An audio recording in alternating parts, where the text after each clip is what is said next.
The judge asked how I remembered years of abuse so clearly. I told her the truth. Forgetting was never allowed in our house.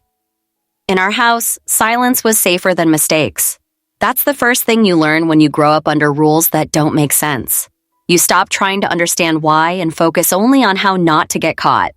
My parents didn't care about grades. They didn't care about friends. They didn't care if we were happy. They cared about perfection, specifically perfect memory. My father believed memory was the only thing that separated important people from everyone else.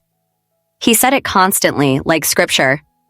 Smart people remember, losers forget. He worked a boring job, hated it, and blamed his life on the fact that no one had trained his brain when he was young. So when I was 7, he started training ours. Every morning before school, my brother Eli and I had drills. Not homework, not reading.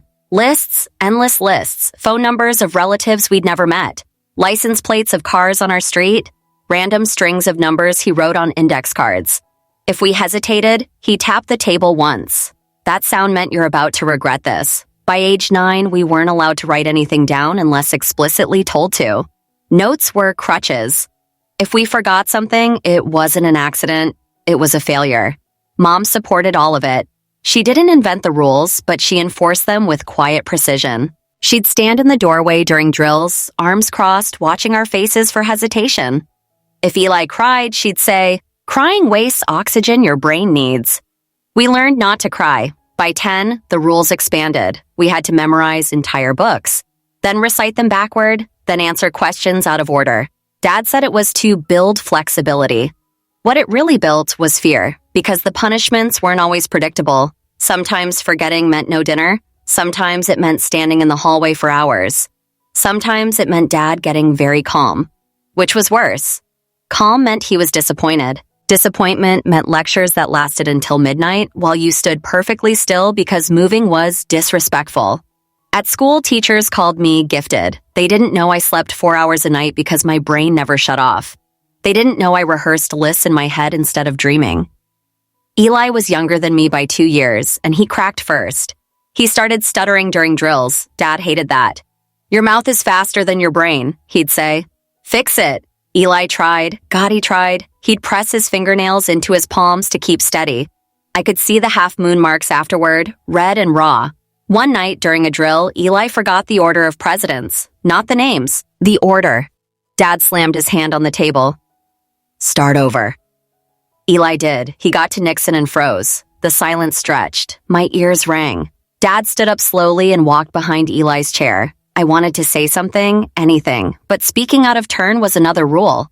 Dad leaned down and whispered, "You're wasting my time." Then he tipped the chair backward. Eli hit the floor hard. Not injured, just shocked. Mom didn't move. Dad told him to stand up and finish. Eli did.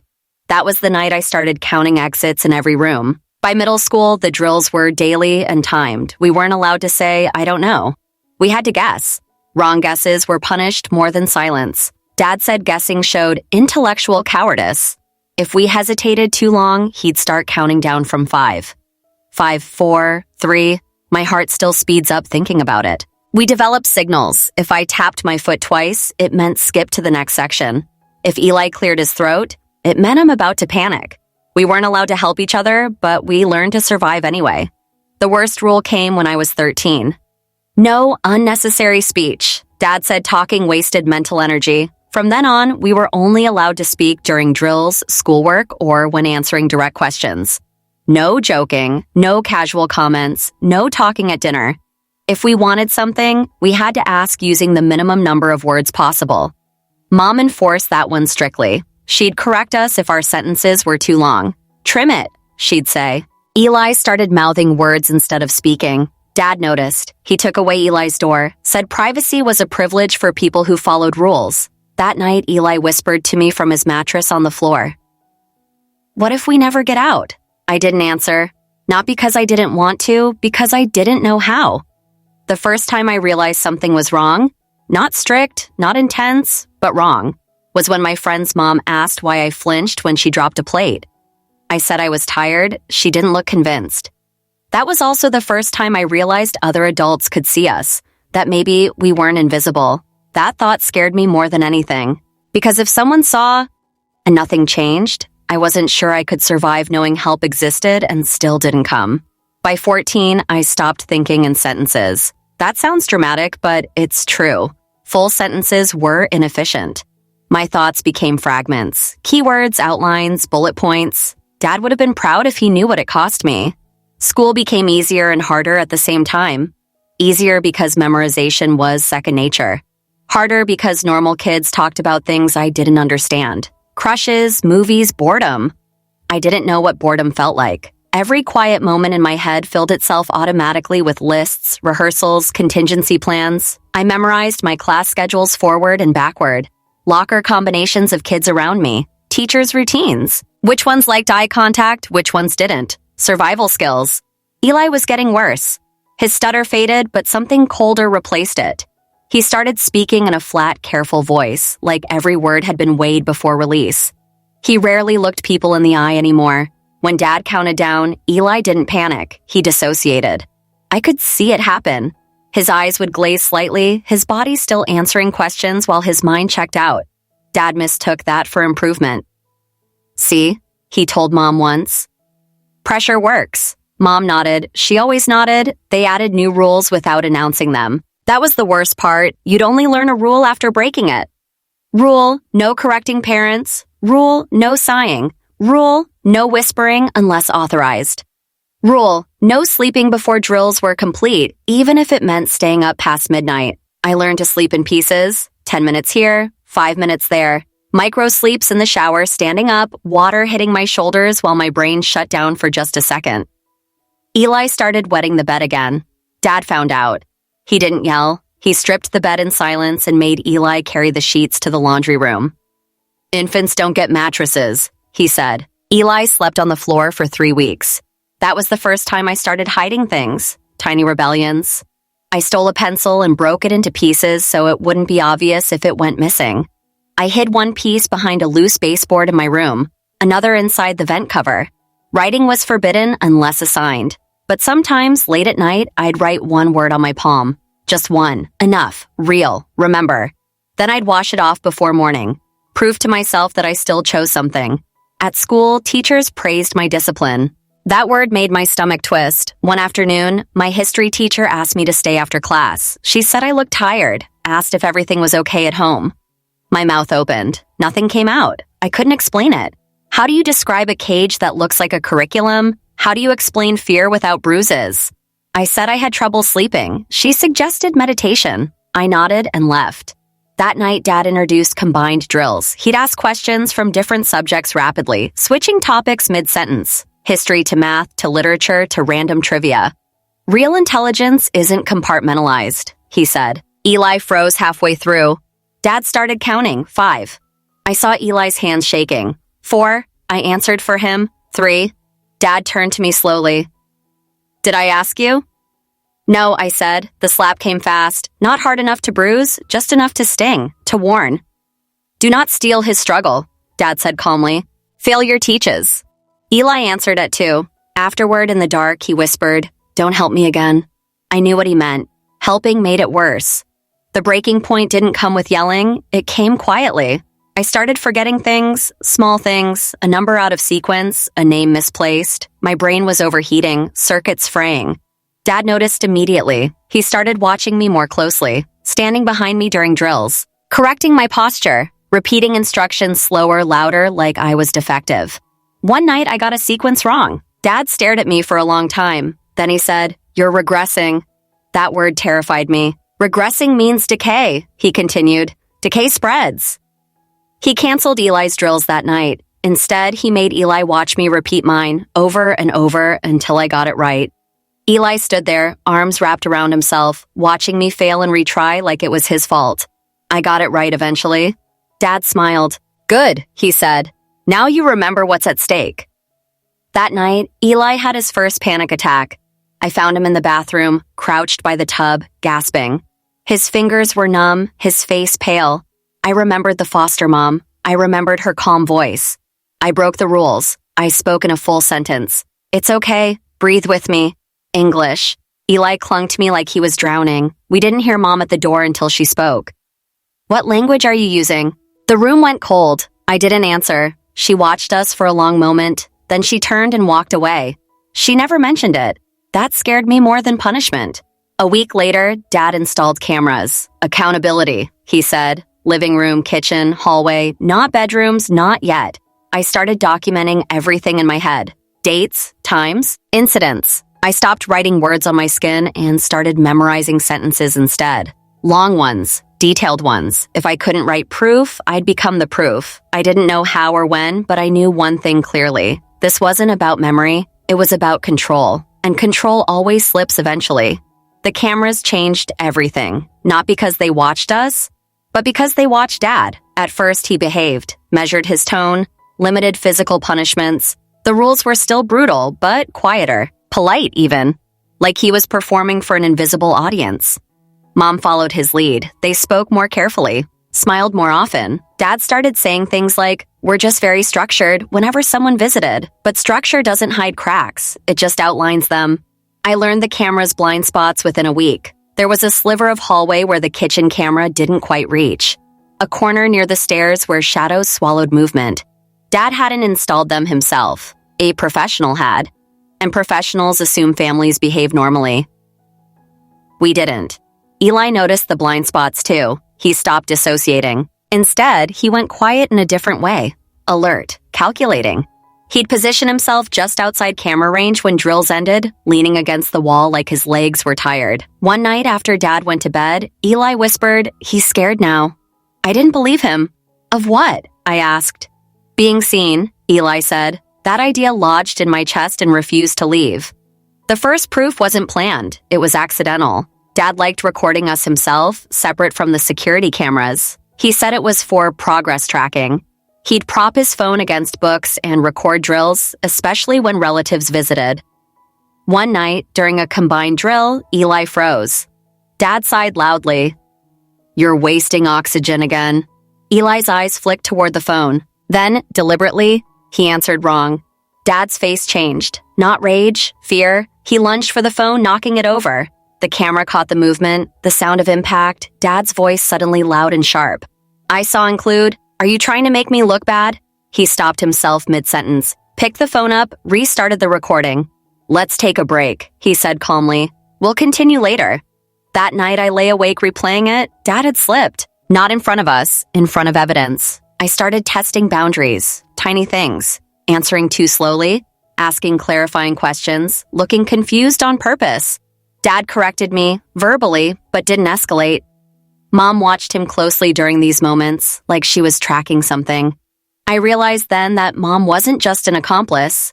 She was a stabilizer. She managed Dad, redirected him, stepped in when he went too far, not for our sake, but for his. She knew where the line was, and that meant she knew we were being abused. That knowledge burned hotter than anything else. The school counselor emailed again, said she'd noticed Eli losing weight, asked if everything was okay at home.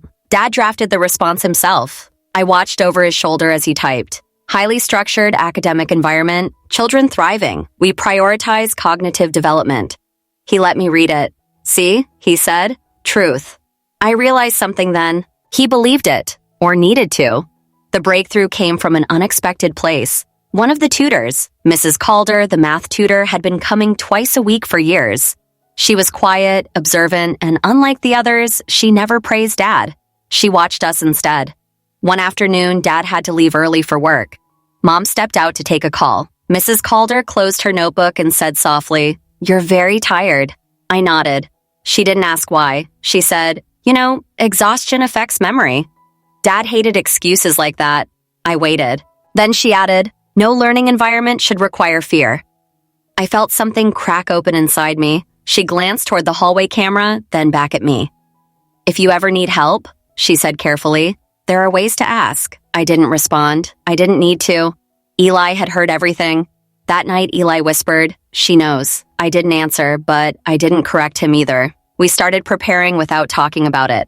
I memorized dates, times, patterns. Eli memorized Dad's moods, triggers, tells. We noticed how Dad avoided yelling when visitors were present, how Mom stepped in when his voice rose too much. We noticed which rules were flexible when appearances mattered. That's when the idea formed. If proof scared him, then proof was power. The journal began in my head. I assigned entries numbers instead of dates. Entry 1, book thrown, shoulder bruised, Sunday. Russian textbook. Entry 2, sleep deprivation. Midnight homework, Tuesday. Entry 3, Eli panic attack, bathroom. Wednesday. Entry 4, no dinner punishment, missed sequence, Friday. I rehearsed them nightly, like drills. Eli did the same. We didn't compare notes. That was dangerous, but sometimes passing in the hallway, we'd exchange a look. I remember. Me too. Then something went wrong. Louise came home, our older sister. She'd moved out years ago. College, distance, freedom. She walked in smiling, confident, speaking easily. Everything we weren't allowed to be. Dad beamed. "See?" he said to us later. "It works." Louise hugged us. I felt stiff in her arms like I'd forgotten how to be held. At dinner, she talked about her job, her apartment, her friends. She spoke English freely. No one corrected her. That night, I heard her arguing with Mom in the kitchen. Low voices, sharp. "I didn't know it was this bad," Louise said. "You exaggerate," Mom replied. "I saw him flinch." Silence. Then Dad's voice, calm as ever. "They're fine." Louise left the next morning. She hugged us longer that time. "I'll call," she said. Dad watched from the doorway. She didn't, not for weeks. The punishment came suddenly. Dad announced surprise evaluations. "No preparation," he said. "Real intelligence adapts." Eli failed first. I failed second. Dad didn't explode. He smiled. "Good," he said. "Now we can rebuild properly." That night, he added a new rule. No school. He called it a focus period. Mom quit her job. The cameras stayed on. And the doors locked. The first Monday without school felt unreal. No bus rumbling past the house. No backpacks by the door. No excuse to leave. Dad called it the focus period like it was a retreat instead of a cage. He unplugged the internet router and locked it in his office. Phones were confiscated temporarily. Mom wrote a new schedule on the whiteboard in the kitchen, her handwriting neat and calm, like she was planning meals instead of dismantling our lives. Wake up, 600 drills, 6:30 900 break, 9 o'clock 9:15, instruction 9:15 to 1200 lunch, conditional. Instruction 12:30 500 review, 6:09. No free time was listed, no end date either. Dad stood back, arms crossed, watching us read it. "This is what commitment looks like," he said. "The world rewards discipline." Eli's face went gray. I squeezed his hand once under the table, careful to stay within camera view so it looked accidental. The house changed quickly. Windows stayed closed, curtains drawn to reduce distraction. The TV unplugged, the cameras never turned off. Dad narrated our failures now. He'd stand behind us during drills and say things like, "Notice how he hesitates here," or "That pause is weakness." Not yelling. Teaching. That made it worse. Eli stopped eating. He pushed food around his plate until Dad noticed, then forced it down in mechanical bites. His cheeks hollowed. His eyes stayed too large for his face. At night, I heard him pacing, back and forth, counting steps. One night, he whispered through the wall, "I can't stop counting." I whispered back, "You don't have to." "I do," he said. "If I stop, I forget." That scared me more than anything Dad had done. Mom started slipping, not openly, but in moments. She forgot to enforce a rule once, corrected Dad's math during a drill, spoke English without realizing it, then froze like she'd just committed a crime. Dad noticed everything. "You're getting sloppy," he reminded her gently. She nodded too fast. I saw bruises on her wrist one morning. Finger-shaped. She saw me see them, she turned away. The tutors stopped coming. Dad said we didn't need them anymore. "We've outgrown supervision," he said. That's when I realized something terrifying. The cameras weren't for us anymore. They were for him, evidence of his control, proof of success, insurance. I started watching Dad the way he watched us, noticing patterns. He drank more at night. He rewound footage obsessively. He deleted clips where his voice rose too much. One night while he was asleep, I crept into the hallway blind spot and listened at his office door. I heard audio playing, our voices, him coaching, correcting, praising himself. Then I heard something else, typing, uploading. My stomach dropped. He was sharing the footage. The break came with a scream. Eli collapsed during drills one afternoon, not fainting, convulsing. His body locked up, breath coming in sharp gasps, eyes wide but unfocused. Dad froze. Mom screamed his name and dropped to her knees. I yelled for Dad to call an ambulance. Dad didn't move. "He's fine," he said automatically. It's stress release. Eli vomited. That broke something. Mom slapped Dad hard. The cameras caught everything. Dad stared at her like he didn't recognize her. I didn't wait. I ran to the kitchen phone, the old landline Dad kept for emergencies. I dialed 911. Dad grabbed my arm. I screamed. That was the first time I screamed in years. Neighbors heard. Sirens came. The cameras kept recording. Child Protective Services returned within the hour. Different workers this time. They saw Eli shaking on the couch, wrapped in a blanket. They saw Mom crying openly. They saw Dad trying to explain structure and discipline and cognitive development. One worker noticed the cameras. Another noticed the schedules. Another noticed my shoulder when I rolled my sleeve up without being asked. Dad kept talking. Too much, too fast. They separated us. Asked questions. This time, I didn't freeze. I recited my entries, one by one, dates, times, incidents, not emotional, precise. Eli did the same. Our stories matched perfectly. They removed us that night. Again. This time, Dad shouted. This time, Mom didn't stop them. As we walked out, I saw Dad standing in the living room, surrounded by cameras that no longer protected him. He looked small, confused, like someone who'd memorized the wrong rules. The foster home was quiet, too quiet at first. I slept for 12 hours straight. Eli slept longer. No drills, no schedules, no counting, just silence. It took days for my hands to stop shaking, weeks for Eli to stop counting steps, months for English to feel safe again. But this isn't where the story ends, because control doesn't disappear just because the door opens, and because Dad wasn't done trying to prove he was right. The foster house smelled like detergent and toast. That sounds small, but it mattered. Familiar smells meant safety, predictability without pressure. The foster parents didn't ask us to perform. They didn't test us. They didn't praise us for remembering things. They just let us forget. That was harder than it sounds. For the first week, I woke up at 6 a.m. automatically, heart racing, waiting for drills that never came. Eli would sit up in bed and start whisper counting before realizing he didn't have to. We were both jumpy. Sudden noises made us flinch. Silence felt wrong, like we were missing an instruction. The caseworker told us there would be a hearing. Dad wanted custody back. Of course he did. Mom visited us first. She looked smaller, older, like someone who'd been holding her breath for years and finally let it out all at once. She cried the entire visit. I didn't know how to stop him, she kept saying. I thought if I managed it, if I softened it, it would be okay. I didn't respond. Eli asked one question. Why didn't you stop him when he hurt us? She didn't have an answer. That was answer enough. Dad didn't visit. He sent letters instead. Typed, structured, calm. He framed everything as misunderstanding. He said Eli's collapse was psychosomatic. He said the schedules were academically aligned. He said the cameras were documentation, not surveillance. He said we were exaggerating due to external influence. He never apologized. Not once. The hearing took months to schedule. In that time, we started therapy. The therapist didn't push. She let us talk when we were ready. The first time Eli spoke freely, he cried so hard he threw up afterward. His body didn't know how to release fear without punishment following it. I started writing again. Not lists, sentences, whole paragraphs. I wrote down everything I'd memorized for years, finally letting it live somewhere other than my head. It felt like unloading weight I didn't realize I was still carrying. The therapist said something that stuck with me. Your father didn't teach you memory, she said. He taught you hypervigilance. That word clicked. I wasn't gifted. I was scared. The hearing room was cold and too bright. Dad wore a suit. He looked composed, controlled. Mom sat separately from him. Louise was there too. She wouldn't meet our eyes. Experts testified again, but this time, different ones. A child psychologist explained sleep deprivation. A neurologist explained stress-induced memory distortion. Our therapist explained trauma responses. Dad listened, nodding occasionally like he was attending a lecture. Then it was my turn. I didn't plan to speak long. I didn't need to. I recited entry 1 through entry 14. Calm, precise, no emotion.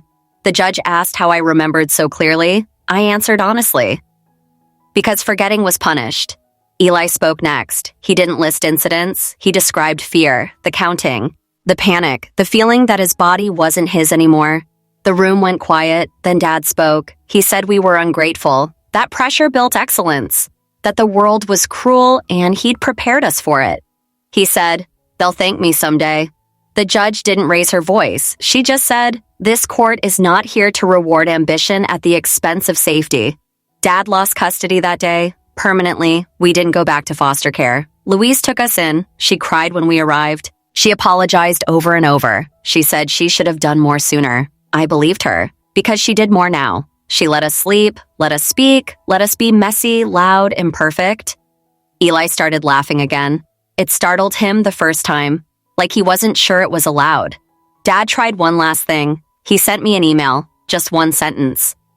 "You could have been extraordinary." I didn't reply. I didn't need to. Years later, people still tell me I have an incredible memory. I smile and say thank you, but what I'm proud of now isn't what I remember. It's what I finally learned to forget.